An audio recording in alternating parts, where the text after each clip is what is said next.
Hi, இன்றைக்கி ஒரு சூப்பரான ரெசிபி தான் பார்க்க போகிறோம். சீஸி ஒயிட் சாஸ் பாஸ்தா ரொம்பவே க்ரீமி அண்ட் டேஸ்டியாக எப்படி பண்ணுறதுன்னு பார்க்கலாம் வாங்க.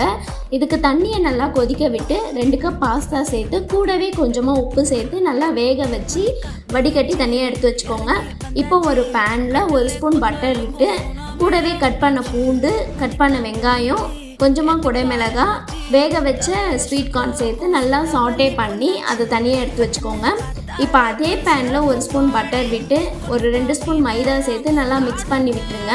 இப்போ காய்ச்சின பாலை 2 கப் ஊற்றி நல்லா க்ரீமி கன்சிஸ்டன்சிக்கு வர மாதிரி பாலை ஊற்றி நல்லா மிக்ஸ் பண்ணி விட்டுருங்க. இப்போ அதில் நம்ம சாட்டே பண்ண வெஜிடபிள்ஸை ஆட் பண்ணி கூடவே நம்ம வேக வச்ச பாஸ்தாவையும் சேர்த்து நல்லா மிக்ஸ் பண்ணி விட்டுருங்க. இப்போது 1 ஸ்பூன் பெப்பர் பவுடர் கூடவே கொஞ்சமாக சில்லி ஃப்ளேக்ஸ் சேர்த்து அதையும் நல்லா மிக்ஸ் பண்ணி விட்டுருங்க. இப்போது அது மேலே ஒரு 2 ஸ்லைஸ் சீஸ் போட்டு நல்லா மிக்ஸ் பண்ணி எடுத்து சர்வ் பண்ணிங்கன்னா சூப்பரான creamy and cheesy white sauce pasta ready. கண்டிப்பாக இந்த ரெசிபியை ட்ரை பண்ணி பாருங்கள்.